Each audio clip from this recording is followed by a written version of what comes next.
Chapitre 590. Seuls eux deux restèrent au bureau. Vivian décida d'aller droit au but et se tourna vers Marc. « Vous et Evelyne m'avez kidnappé et avez essayé de convaincre quelqu'un de me violer il y a 5 ans, n'est-ce pas ?» C'était plus une accusation qu'une question. Le regard de Vivian était venimeux. Si Finnick n'avait pas pensé à tort que j'avais été agressée sexuellement, rien de tout cela ne serait arrivé. Larry ne manquerait pas de perdre sa naissance. La panique apparut sur le visage de Marc pendant une fraction de seconde, ne s'attendant visiblement pas à ce qu'elle ait la moindre idée de son implication dans l'affaire. « Je n'ai aucune idée de ce dont vous parlez. » Elle se moqua intérieurement. Bien sûr, Marc n'admettrait jamais avoir fait une chose aussi horrible aussi facilement. Peu importe. Elle était venue préparée et était déterminée à faire admettre la vérité à ce salaud. « Toi, vous n'avez pas le courage d'assumer la responsabilité de vos propres actes. Si tu n'avoues pas tout de suite, je devrais recourir à des mesures extrêmes, » a menacé Vivian. Marc la regarda avec dédain, ricanant. « Mesures extrêmes ? Et c'est moi. J'aimerais savoir ce que tu as dans ta manche. » Si elle pense pouvoir abuser de son autorité en tant que membre de la famille Morrison, elle se trompe lourdement. Je me soucie à peine de Bénédicte, encore moins d'elle. Vivian ouvrit son sac et en sortit un dossier, le claquant devant lui avec un sourire hautain. « Je pense que vous devriez y jeter un œil avant d'essayer de défendre votre innocence, Monsieur Norton. » Lui jetant un regard suspicieux, il ramassa lentement le dossier.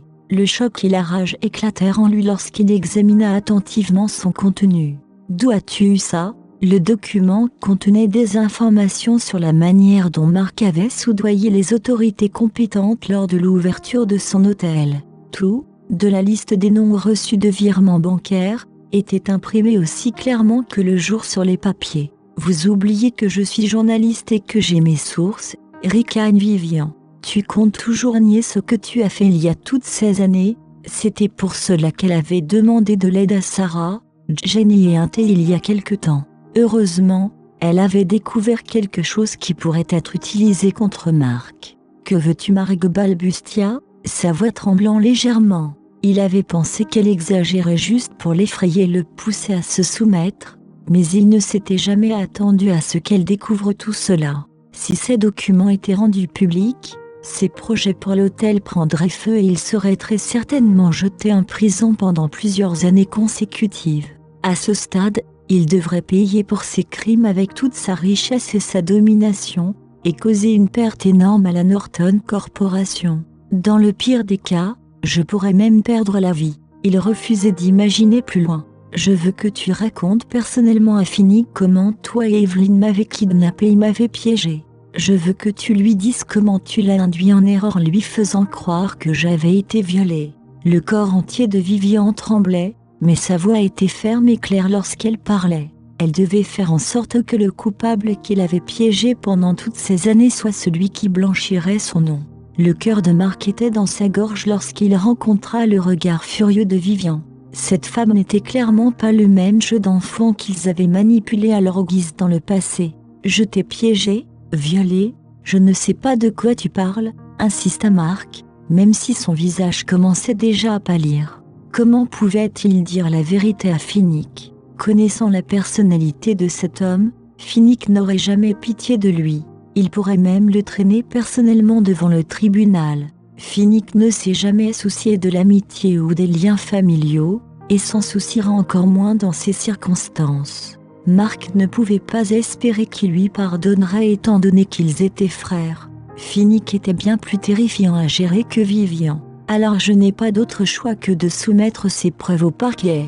Peut-être que vous retrouverez un peu de mémoire lors de l'interrogatoire de police. Sur ce, Vivian se retourna pour partir. Ce n'est que maintenant qu'elle a compris qu'elle ne pouvait pas se permettre d'avoir le cœur tendre face à quelqu'un comme Marc, sinon c'est elle qui finirait par être blessée. Chapitre 591. Attends, Marc se précipita pour l'arrêter, toute la tête trempée de sueur. Refusant de bouger d'un pouce, Vivian dit calmement, « Tu te souviens enfin de ce que tu m'as fait, ou dois-je appeler la police pour t'aider dans la procédure ? Je vais tout avouer à Finnick, je le jure, » força-t-il en serrant les dents. Mais comment puis-je être sûr que tu ne me feras pas chanter même après avoir fait ce que tu m'as demandé? Essaies-tu de négocier avec moi? Elle haussa un sourcil. Marc tenait le dossier dans sa main. Je sais que ce n'est pas le seul exemplaire que tu possèdes. Je veux que tu garantisses que tu détruiras toute trace de ces documents après que j'aurai dit la vérité à Finnick. Pas de promesse. Tu essaies clairement de profiter de moi. Il jeta le dossier par terre. Ce n'est pas le cas, mais tu n'as pas le droit de négocier quoi que ce soit avec moi, fit remarquer Vivian en plissant les yeux. Si tu n'acceptes pas mes conditions, je présenterai ces documents comme preuve. Si tu es d'accord, alors seulement j'envisagerai de te laisser tranquille. Je te préviens, Vivian, grogna Marc, une veine jaillissant au coin de son front. Je t'ai kidnappé une fois et je peux recommencer. Si je t'empêche de quitter le bâtiment de Norton Corporation, tu ne pourras pas m'exposer. Penses-tu que je suis une idiote? Se moquant, Vivian jeta un œil à sa montre.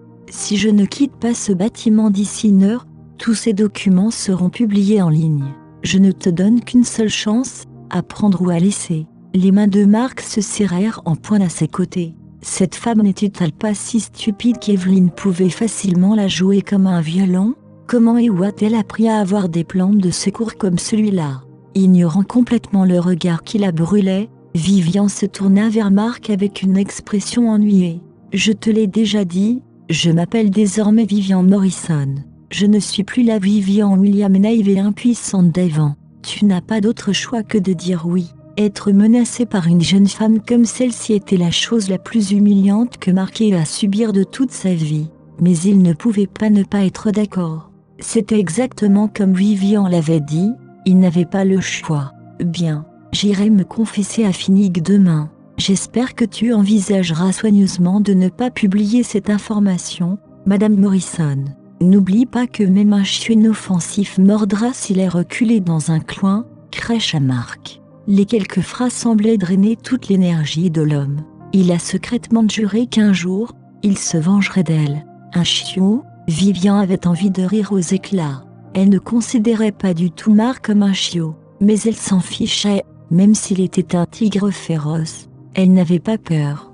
Au contraire, elle lui arracherait les crocs et les griffes l'un par un pour s'assurer qu'il ne pourrait plus jamais blesser quelqu'un d'autre. S'il te plaît, assure-toi de tout dire correctement à Finnick sans rien oublier, réitéra Vivian alors qu'elle s'éloignait du chemin de Marc, se dirigeant vers la sortie. Elle s'arrêta juste devant la porte et jeta un coup d'œil par-dessus son épaule. N'oublie pas que ce n'est que le début. Je chercherai à me venger de tout ce que vous avez fait à moi et à mon enfant. Bon sang, Marc a explosé dès qu'elle a quitté le bureau, renversant le bureau devant lui. Cela s'est avéré insuffisant pour calmer sa frustration alors qu'il balayait tout ce qui était en vue, les envoyant s'écraser sur le sol. Qu'est-ce qui ne va pas, Monsieur Norton? La secrétaire accourut, après avoir entendu l'agitation à l'intérieur du bureau. Elle sursauta presque hors de sa peau face au spectacle chaotique qui l'accueillit. Sors, rugit Marc. Laisse-moi tranquille. Oui, bien sûr. Le secrétaire effrayé n'avait jamais vu Marc dans un tel accès de rage auparavant et s'est immédiatement précipité hors de la pièce. Même après s'être enfui à une bonne distance, elle pouvait encore entendre les bruits forts des objets écrasés sur le sol. Chapitre 592. Je ne perdrai pas mon emploi, n'est-ce pas? Pensa la secrétaire, son visage vidé de son sang et ses jambes tremblantes alors qu'elle s'enfuyait. Le lendemain, dans le bureau de Finnick, l'homme était assis à son bureau en train de lire un document lorsqu'on frappa à la porte. Entrez, répondit-il sans lever les yeux. Tu dois être fatigué, Finnick. Tu devrais faire une pause. Tu ne peux pas continuer à travailler comme ça. Une voix de femme familière parla, son ton doux et affectueux. Finnick fronça les sourcils au son de sa voix. Je pensais que c'était mon assistante. Pourquoi est-ce Evelyn?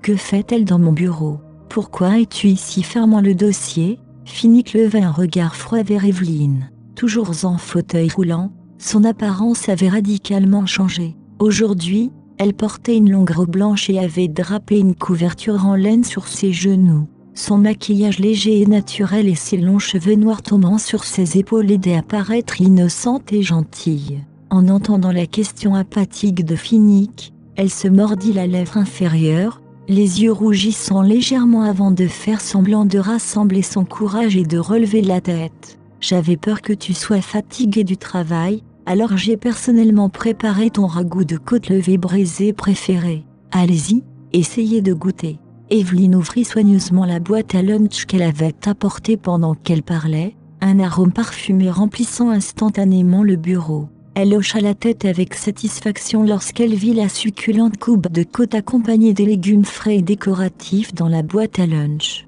Cela ressemblait vraiment à un repas 5 étoiles. Bien sûr, elle n'avait ni les compétences ni la patience pour cuisiner cela, il avait été préparé par sa femme de chambre.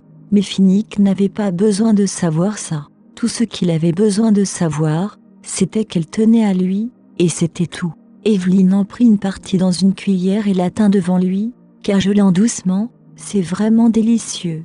Laisse-le ici. Je n'ai pas faim. » Finnick ignora sa main tendue, la laissant planer maladroitement dans les airs pendant un moment avant de retrouver son calme. « Allez, Finnick, j'ai déployé tellement d'efforts pour faire cela pour toi, le moins que tu puisses faire est de l'essayer, » fit Evelyne en faisant la moue. En utilisant son ton de voix qui ne manquait généralement jamais de faire fondre tout homme qui l'entendait. Elle fit une autre tentative, se penchant près de Finnick alors qu'elle levait la cuillère. « J'ai dit, je n'ai pas faim. » Finnick détourna son visage d'elle. « La prochaine fois, ne viens pas à mon bureau par hasard sans raison. Et tu n'as pas non plus besoin de me livrer de la nourriture. » Pourquoi indignée, Evelyne était un peu en colère contre lui. « Qu'ai-je fait de mal ? Pourquoi me traites-tu comme ça ? Je te l'ai déjà dit, je ne prends soin de toi que parce que je me sens coupable. Je n'éprouve aucun autre sentiment à ton égard. Ne penses-tu pas que tes actions ont dépassé les limites ? Nous ne sortons plus ensemble. » La patience de Finnick avait atteint ses limites et il lui donna un aperçu non filtré de son esprit. « Je ne te crois pas. Comment as-tu pu ne rien ressentir pour moi après toutes ces années ?» Cette déclaration cruelle a choqué Evelyne, lui faisant instantanément remplir les yeux de larmes.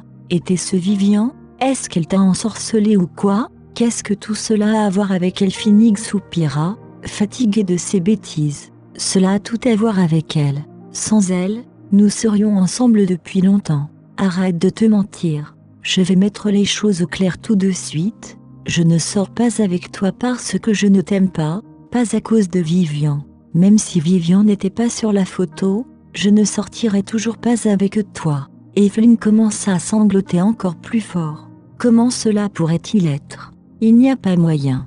Elle s'était dévouée à lui pendant tant d'années et avait même sacrifié ses gens pour lui. Comment était-il possible qu'il ne soit pas tombé amoureux d'elle ? Finnick devint irrité par le son des pleurs d'Evelyne. Il était heureux d'avoir dissipé d'éventuels malentendus.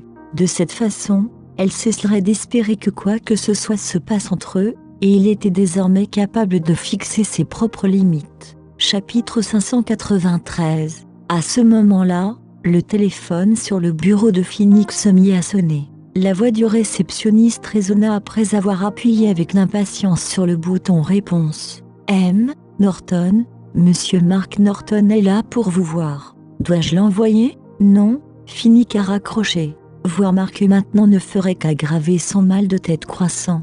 Une seule Evelyne suffisait à gérer, il n'avait pas non plus l'énergie nécessaire pour s'occuper de Mark. Evelyne, nous, ring. Finnick, sur le point de clarifier à Evelyne exactement quelle était leur relation, fut interrompu par la sonnerie du téléphone une fois de plus. Qu'est-ce que c'est maintenant ? Les sourcils de Finnick se froncèrent alors qu'il décrochait le téléphone. M. Mark Norton insiste pour vous rencontrer, monsieur. Il a dit qu'il avait quelque chose d'important à vous dire concernant Vivian. La voix de la réceptionniste trembla légèrement tandis qu'elle transmettait l'information. Son patron avait l'air de mauvaise humeur et elle priait de tout son cœur pour qu'il ne déchaîne pas sa colère contre elle. Finnick hésita à la mention du nom de Vivian, curieux de savoir pourquoi Mark voudrait lui parler d'elle. Envoyez-le. Les pleurs d'Evelyne s'étaient calmées alors qu'elle écoutait l'appel, son visage s'affaissant légèrement. Elle avait un mauvais pressentiment à ce sujet.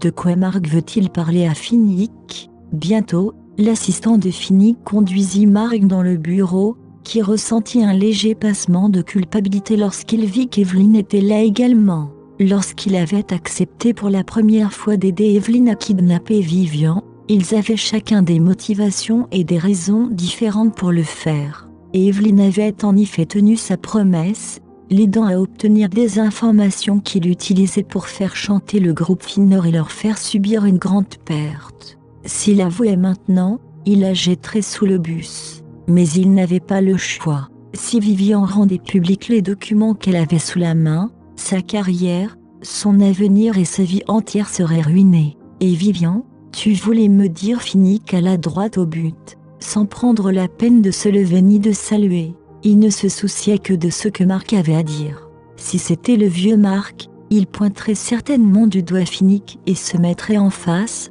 criant sur la façon dont il devrait respecter ses aînés, même si Mark lui-même n'était pas exactement un modèle parfait d'un frère qui méritait le respect. Le Mark actuel ne se souciait pas de tout cela. Tout à quoi il pouvait penser était de savoir s'il devait ou non avouer ses actes répréhensibles devant Evelyn. En fin de compte, il a décidé de donner la priorité à son propre bien-être et à sa propre cupidité, se tortillant en ouvrant la bouche pour dire « Jeudi, je suis venu aujourd'hui pour te dire la vérité sur l'enlèvement de Vivian il y a toutes ces années. » Le visage d'Evelyn tomba instantanément. Qu'est-ce qu'il pense faire ? Lui aussi avait été impliqué dans son enlèvement à l'époque. Que le passé reste dans le passé. Ce que Vivian a vécu est vraiment pitoyable, et cela ne lui rendra aucun service d'en parler à nouveau. Pourquoi ne prétendons-nous pas que rien ne s'est jamais produit ? Craignant que Mark dise quelque chose de déplacé, Evelyn l'interrompit précipitamment. Sa panique n'a fait qu'éveiller les soupçons de Finnick. À l'époque, c'était Mark qui l'avait menacé avec le clip vidéo de Vivian. Tout s'était passé dans le sens de Mark, et logiquement, Finnick avait pensé que Mark ne soulèverait plus jamais ce sujet. En plus de cela, Evelyn avait réagi très fortement à l'évocation de l'incident du kidnapping de Vivian. Y avait-il quelque chose qu'elle savait et qu'il ignorait ? Et qu'en est-il de l'enlèvement de Vivian ? Finnick se concentrait uniquement sur Mark. Son regard aigu et glacial donnait à Mark l'impression que son jeune frère essayait de lire dans ses pensées. Finnick, tout cela appartient au passé. Arrêtons de parler de ça. Evelyn se retourna pour s'arrêter juste devant Finnick, se forçant à sourire. Je suis sûre que Vivian ne voudrait pas non plus que nous discutions de ça. Finnick l'ignora complètement, se contentant de regarder Mark. Si Mark était venu jusqu'ici pour dire ce qu'il pensait, il était peu probable qu'il s'arrête à mi-chemin. Mark savait qu'il n'avait plus aucun moyen de revenir en arrière. Se tournant vers Evelyn, Mark a déclaré « Evelyn avait comploté avec moi pour kidnapper Vivian, et c'est Evelyn qui a filmé le clip vidéo de Vivian. » Chapitre 594 « Tu mens là Evelyn ?» Son visage pâlissant alors qu'elle regardait Finnick. « Finnick, tu ne peux pas lui faire confiance. Il essaie de me piéger. L'enlèvement de Vivian n'a rien à voir avec moi, je le jure. Ferme-la. » Il n'y eut aucune explosion de colère, ni aucun rugissement de mécontentement. Finnick a simplement adressé calmement cette simple phrase à Evelyn avant de se retourner vers Mark. Continue. Sa voix semblait calme, mais son corps légèrement tremblant et ses poings serrés trahissaient la fureur qui sommeillait en lui. Qu'est-ce que tout ça ? À l'époque, Evelyn voulait vous séparer de Vivian et toi, alors elle m'a contacté pour planifier ensemble l'enlèvement de Vivian. Evelyn m'a également promis que si le plan réussissait, elle m'aiderait à obtenir ta part dans Norton Corporation. Menteur. Je n'ai rien dit de tel. Evelyn ne savait pas quoi faire, interrompant continuellement Mark bruyamment et essayant de lui faire signe d'arrêter d'une manière que Finnick ne pouvait pas voir. Mais quand Mark se rappela comment Vivian l'avait menacé hier, il ne put que continuer. J'ai accepté et j'ai également aidé à transporter Vivian jusqu'à l'entrepôt. Evelyn a engagé 4 hommes au hasard pour violer Vivian, mais Bénédicte est venu à la rescousse de Vivian juste avant que cela n'arrive. Je n'ai jamais fait ça. Arrête de mentir. Evelyn essaya de se jeter en avant pour empêcher physiquement Mark de parler davantage, mais Finnick tendit la main et saisit fermement les poignées de son fauteuil roulant. Continue, grogna Finnick. Il y avait en lui une bombe à retardement, prête à exploser à tout moment.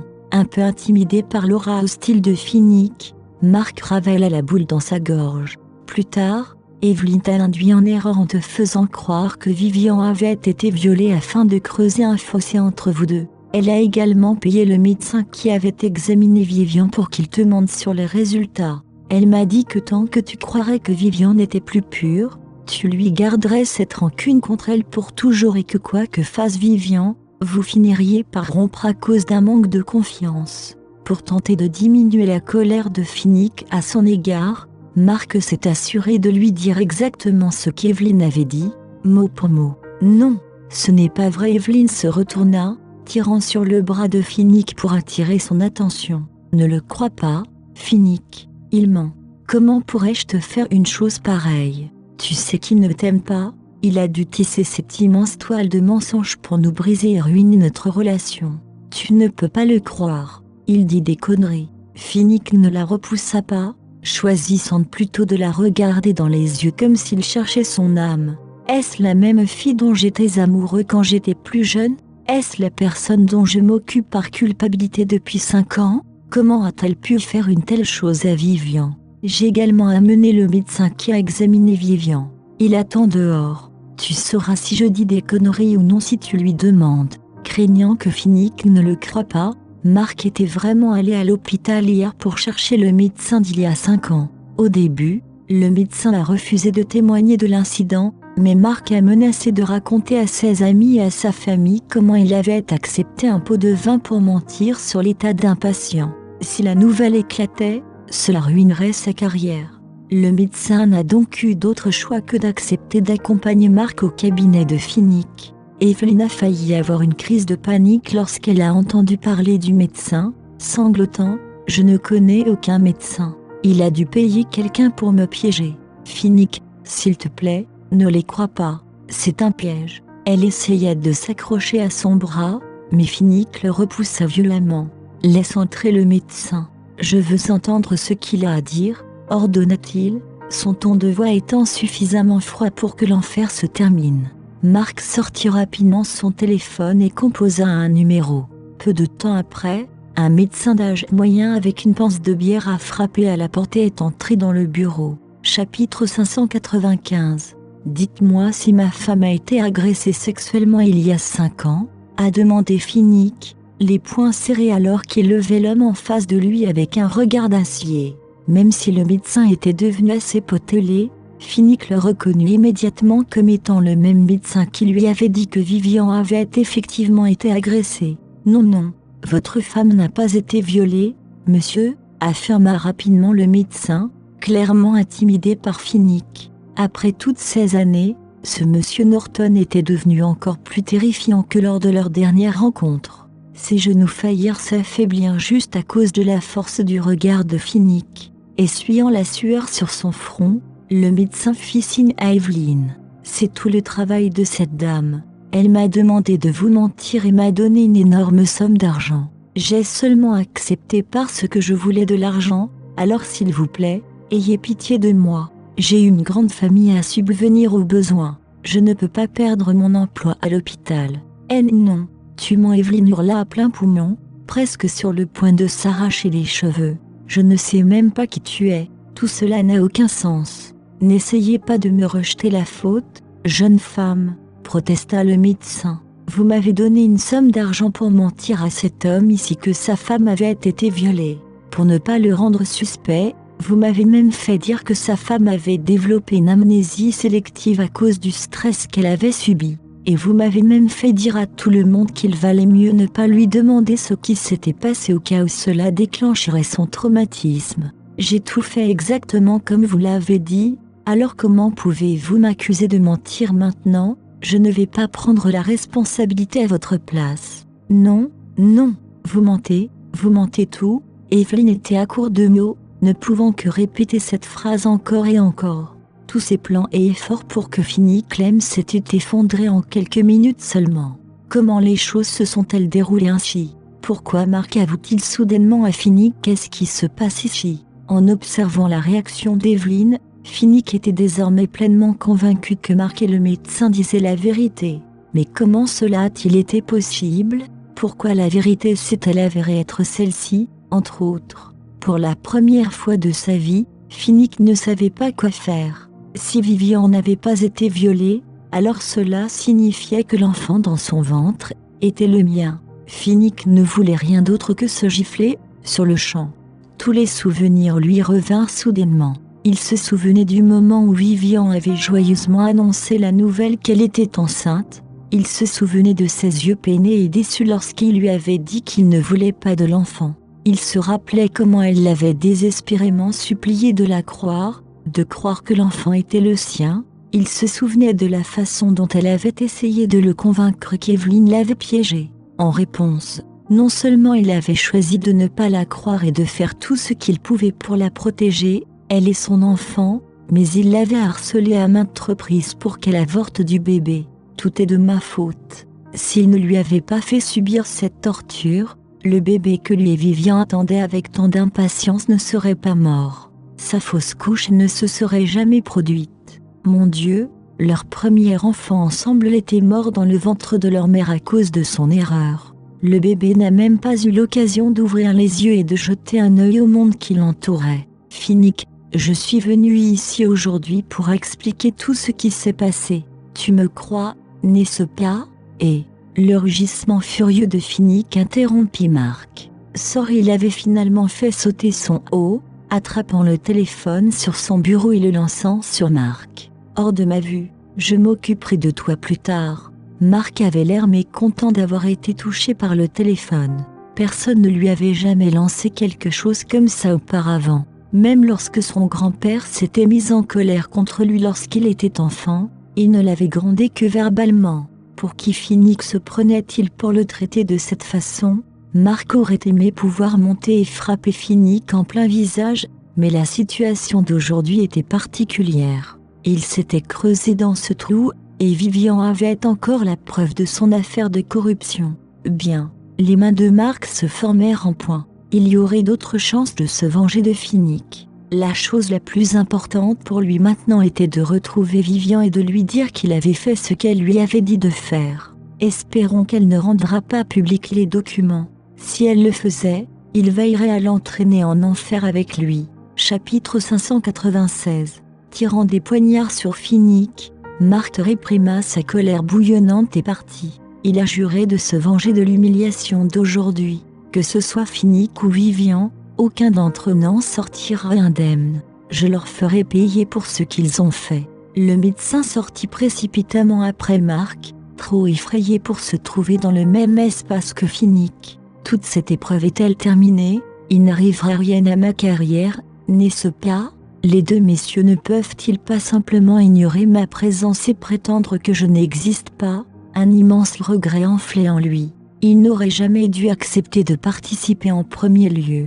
Le karma ne l'a pas laissé s'en sortir facilement, ce n'était tout simplement pas encore son heure. Au cours de 5 dernières années, l'incident avait été si bien enterré qu'il avait disparu de sa mémoire. Qui aurait pensé qu'elle serait exhumée à un moment comme tel? Seuls Finnick et Evelyne étaient restés dans le bureau, mais l'atmosphère était complètement différente de celle d'avant. Finnick est resté silencieux depuis sa soudaine explosion.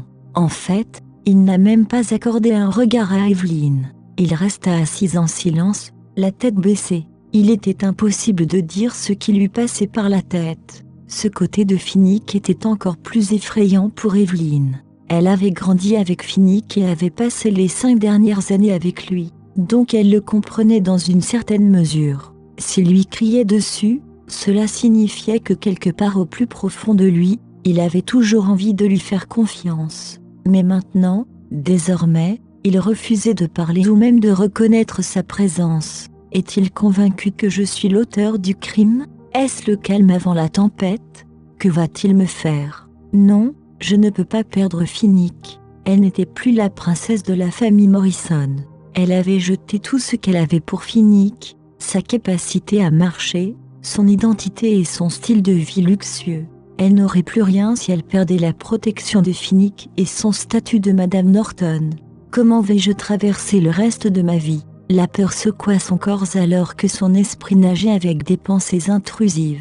Elle fit rouler son fauteuil roulant vers Finnick et implora. « Finnick, tu dois me faire confiance. Je n'ai rien fait de tout ça. Nous avons grandi ensemble. Tu me connais. C'est toi qui me comprends le mieux. Tu sais que je ne suis pas capable de quelque chose d'aussi ignoble. S'il te plaît, crois-moi, tu m'as toujours cru. S'il te plaît, fais-moi encore confiance cette fois. Ce devait être Vivian. Elle a dû soudoyer Marc et ce docteur pour me saboter. Elle veut que tu reviennes, c'est pourquoi elle me piège. Finnick, tu ne peux pas tomber dans le piège de ces mensonges. Ne te laisse pas tromper. As-tu oublié comment elle m'a coupé le visage à cause de l'envie? Tu as vu la vidéo de tes propres yeux. Il faut croire que c'est réel. Elle n'a jamais été une bonne personne. Elle a volontairement. Ferme-la, Finnick beugla, coupant la parole à Evelyne. Il était franchement furieux. La vérité avait fait surface, et pourtant Evelyne avait toujours l'audace de vilipender Vivian. Et ce qu'elle me prend pour un imbécile, tout ce qu'il pouvait ressentir maintenant, c'était un chagrin d'amour angoissant. Il lui avait fallu 5 ans pour enfin voir les vraies couleurs de son soi-disant premier amour, la femme avec qui il avait grandi et qu'il avait juré de chérir pour le reste de sa vie. Il était trop tard maintenant. Cette appréhension tardive ne lui a servi à rien, car la femme méprisable devant lui avait blessé l'amour de sa vie. Ce n'est qu'à ce moment-là qu'il réalisa enfin à quel point Vivian avait souffert à cause d'Evelyne. Voir de mes propres yeux, en effet, il avait regardé de ses propres yeux le clip vidéo envoyé par Marc, mais regardez comment les choses se sont terminées, il a fait trop confiance à ce qu'il a vu et a accusé à tort Vivian. Et la dernière fois, ce qui, selon Evelyne, s'est produit au café, était-ce aussi un malentendu de ma part? Se pourrait-il que l'entaille ne lui ait pas été infligée par Vivian mais plutôt le produit d'Evelyne elle-même afin qu'elle puisse piéger Vivian? Finnick se noya dans le ressentiment envers lui-même alors que des fragments de souvenirs commençaient à refaire surface.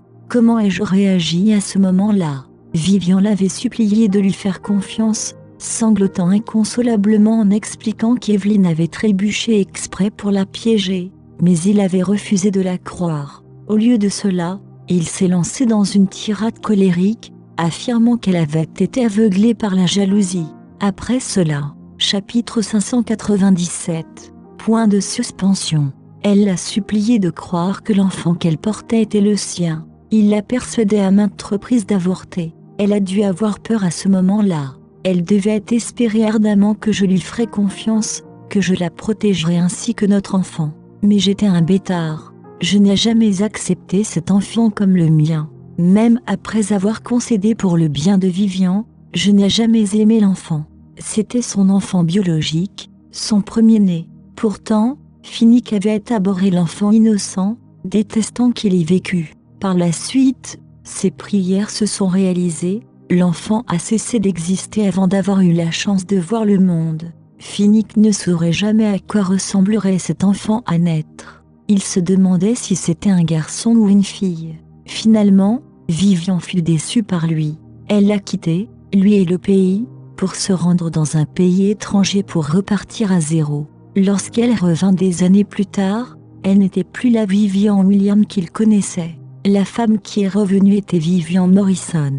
Fini la femme douce et timide, et à sa place se trouvait une étrangère qui le regardait avec indifférence. C'est comme ça. Fini crie tristement. C'est moi qui l'ai éloigné de moi. C'était moi, ça a toujours été moi. Il a rappelé un incident où il lui avait reproché à cause de Fabian. Une astuce pour séduire les hommes, avait-il fustigé. Il ne pouvait pas croire qu'il lui avait dit des mots aussi dégradants. Ai-je laissé mes yeux aveugler mon jugement? Était-ce encore un autre incident au cours duquel j'ai laissé mes hypothèses éclipser la vérité? Est-ce pour cela qu'elle était si en colère? Finnick aurait aimé pouvoir se frapper au visage. Je suis un connard, la racaille de la terre. Il leva un regard vers Evelyne, ses yeux si froids que son sang se glaça. Je vais te demander une dernière fois, que s'est-il passé exactement? Réfléchis bien avant de répondre. C'est ta dernière chance de te racheter.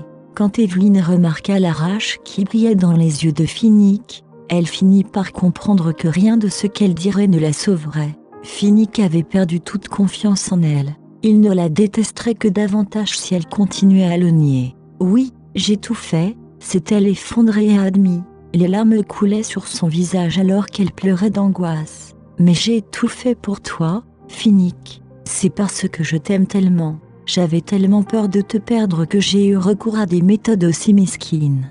Peux-tu me pardonner ça une fois? Tu m'aimes, répéta cyniquement Finnick. Comment oses-tu prétendre m'aimer? Il n'y a rien que je n'ose dire. Je t'aime, et c'est la vérité. Je n'ai jamais aimé que toi pendant toutes ces années. Les yeux d'Evelyne étaient faux alors qu'elle râlait.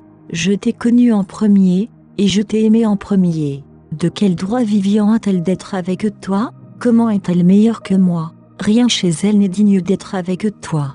Même si c'était vrai, tu n'aurais pas dû faire quelque chose d'aussi horrible. Es-tu vraiment l'Evelyne que je connais? Depuis quand es-tu devenue aussi vile? La déception transparaît dans son ton féroce. La peur serra la gorge d'Evelyne lorsqu'elle entendit la description dure d'elle par Finnick. Elle ne pouvait pas laisser Finnick la considérer comme complice. Sa vie serait finie une fois qu'elle serait étiquetée comme telle.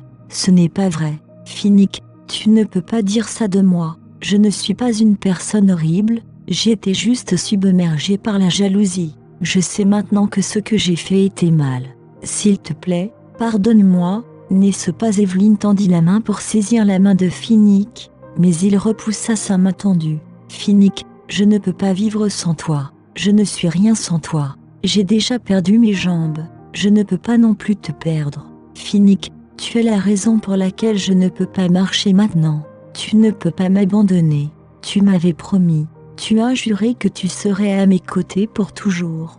Tu ne peux pas revenir sur tes paroles si facilement. Aussi obstinée qu'elle soit, elle fit une autre tentative pour influencer Finnick, tirant sur son bras tout en le suppliant de lui donner une autre chance. Alimenté par le mépris pour Evelyne, Finnick arracha son bras de sa poigne mortelle. Peut-être que l'Evelyne qu'il connaissait était morte. Il ne pouvait pas reconnaître la femme devant lui et il n'avait aucune intention de la connaître. Chapitre 598. Un pincement de pitié poignarda Finnick lorsqu'il aperçut les jambes d'Evelyne, qui s'étaient ratatinées avec le temps. Lorsqu'il est arrivé au fond des choses, il était indéniable que son erreur avait entraîné sa paraplégie. C'est à cause de lui qu'Evelyne a dû passer le reste de sa vie dans un fauteuil roulant. Ton handicap est une punition pour tous tes actes répréhensibles. Je ne te harcèlerai pas pour ce qui s'est passé cette année-là.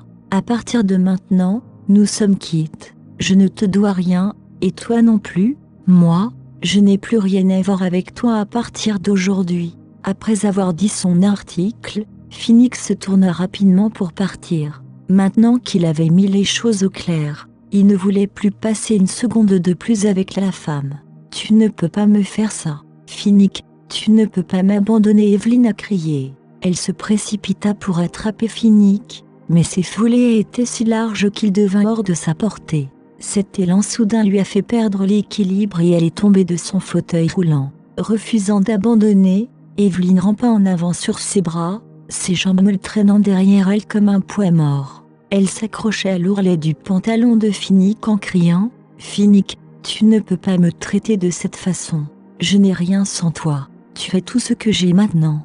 Je t'en supplie, ne me quitte pas. Tu ne peux pas me quitter. J'ai perdu mes jambes à cause de toi. C'est à cause de toi que je suis dans cet état pathétique. Tu ne peux pas juste dire que tu en as fini avec moi. Comment suis-je censé passer le reste de ma vie? Comment vais-je vivre? » Alourdi par Evelyne, les pas de Finnick s'arrêtèrent. Même si la sympathie brillait sur son visage, sa conviction restait ferme. Il ne pouvait pas laisser une femme aussi venimeuse rester à ses côtés. Evelyne Morrison, je t'ai confié 5 ans de soins, de séparation d'avec Vivian et de mon premier-né. Ce sont les punitions que je dois supporter pour mes erreurs. Tu ne peux pas culpabiliser avec ton handicap.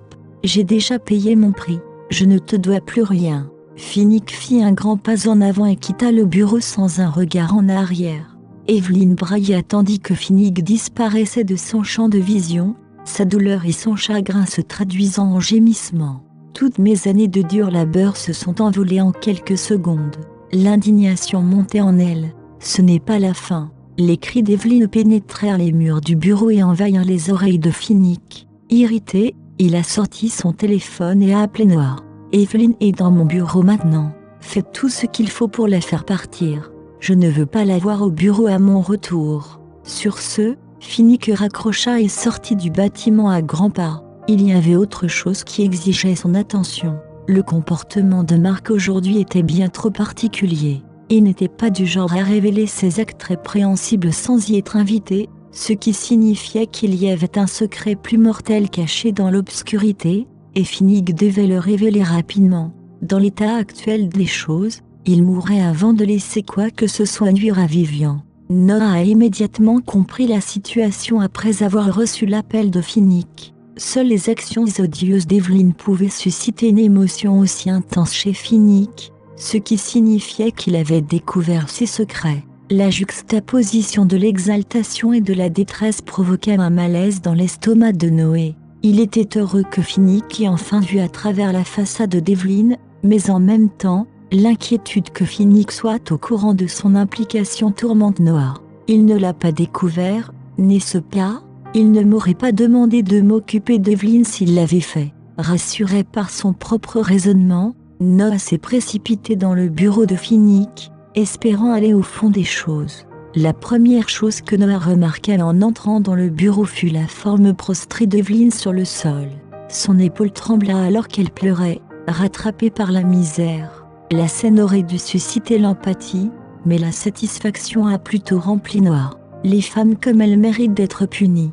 Evelyn pouvait sentir une autre présence dans la pièce. Elle releva la tête avec impatience, pensant que Finnick était revenu la chercher. Je savais qu'il n'était pas si froid. Je savais qu'il ne m'abandonnerait jamais. La déception fut une grande chute par rapport à ses grands espoirs. La consternation s'est transformée en fureur lorsqu'elle a réalisé que la personne devant elle était Noah. Que faites-vous ici ? Où est Finnick ? Amenez-le ici. Je veux le voir, elle a crié, le dégoût débordant de ses yeux. Noah relaya froidement le message de Finnick. M. Norton a dit qu'il ne voulait plus jamais vous revoir. Je vous suggère de partir immédiatement. Chapitre 599. Impossible. Pourquoi Finnick refuserait-il de me voir ? Il m'aime. Il tient à moi, sinon il n'aurait pas pris soin de moi toutes ces années. Menteur, vous êtes tous des menteurs. Evelyn perdait la raison. Un cauchemar, ça doit être un cauchemar. Un sourire délirant s'étala sur le visage d'Evelyn alors qu'elle se frappait la tête avec les poings serrés. Réveille-toi, arrête de rêver. Je déteste ce rêve. La douleur envahit Evelyn, confirmant qu'elle était bien éveillée. Elle s'est effondrée par terre de chagrin. Comment cela s'est-il passé ainsi ? Pourquoi ça fait mal ? C'est un rêve, je ne devrais pas ressentir de douleur. Le comportement maniaque d'Evelyn a laissé Noah stupéfait. Qu'est-ce qui s'est passé ? Qu'a découvert Monsieur Norton ? La propre voix de Noah le ramena à la réalité. Il était tellement hébété qu'il ne se rendit pas compte qu'il avait exprimé son inquiétude jusqu'à ce que les mots restent dans l'air. Cette question imprudente avait allumé une mèche, enflammant Evelyn. Qu'est-ce qui s'est passé ? Comment oses-tu me demander ce qui s'est passé ? Marc a dévoilé le fait que c'est moi qui ai engagé des hommes pour agresser Vivian, et tout cela est à cause de ta négligence. Pourquoi ne l'as-tu pas découvert plus tôt ? Pourquoi l'as-tu laissé entrer ? Ses cris furieux transpercèrent l'air. Pourquoi a-t-il soudainement évoqué cela ? Soyez honnête, l'avez-vous recherché, traître ? Vous êtes une bande de traîtres qui m'ont trahi. Evelyn détestait tous ceux qu'elle pouvait blâmer. Dans son esprit, leur incompétence avait souillé ses plans et, par association, ruiné sa vie. C'est vous qui avez organisé l'agression de Madame Norton, s'exclama Noah, abasourdi par sa confession. Il savait que l'enlèvement était lié à Marc, mais il n'a jamais fait le lien avec Evelyn. Depuis, elle maltraite donc Madame Norton. Cette femme est impardonnable et pourrie jusqu'à l'os. Comment a-t-elle pu commettre un crime aussi horrible envers une autre femme ? Que voulez-vous dire par Madame Norton ? Ne t'ai-je pas prévenu d'arrêter de lui parler de cette façon lorsque tu me parles ? Evelyn grogna, au bord de la folie. Cela est indigne de ce titre. Elle aurait dû être souillée par ces mendiants à l'époque et se vautrer dans l'agonie pour le reste de sa vie. Non, je retire cela, elle ne devrait pas vivre du tout. Elle mérite de mourir. La poitrine de Noah se souleva de vexation lorsqu'il entendit Evelyn maudire Vivian. Il rit sans humour et mit du sel sur sa blessure. Vous en avez envie depuis que vous avez commis ces crimes inhumains. Maintenant que Monsieur Norton refuse de vous voir, vous n'avez personne d'autre à blâmer que vous-même. Je l'ai eu venir. Evelyne éclata d'un rire dérangé, la voix aiguë. Vous devez penser que vous êtes si haut et si puissant. De quel droit te moques-tu de moi? N'oubliez pas que vous avez menacé Vivian pour qu'elle avorte. Pensez-vous que vous serez dans une meilleure position que moi lorsque Finnick le découvrira? L'expression de Noah s'est sombrée. Elle a raison. Qui suis-je pour la ridiculiser alors que j'ai également fait du mal à Vivian? En même temps, il sentit son anxiété se dissiper légèrement. D'après les paroles d'Evelyne, Noah a pensé que Finnick n'était toujours pas au courant de son implication. Les émotions contradictoires bouillonnaient en Noah. Il ne voulait plus être sous la coupe d'Evelyne. Son chantage planait au-dessus de sa tête, prêt à tomber et à l'écraser à tout moment. Cependant, il n'était pas non plus prêt à ce que Finnick découvre qu'il avait causé autant de douleur à Vivian. Il se trouvait face à un énorme dilemme, ses pensées contradictoires le déchirant. Il ne savait pas quoi faire ensuite. Evelyne savoura la vue de l'expression angoissée de Noah et commença à se calmer. C'était presque comme si sa douleur ne diminuerait que si elle voyait une autre personne souffrir. Elle a canalisé toute sa souffrance dans le ressentiment envers Vivian.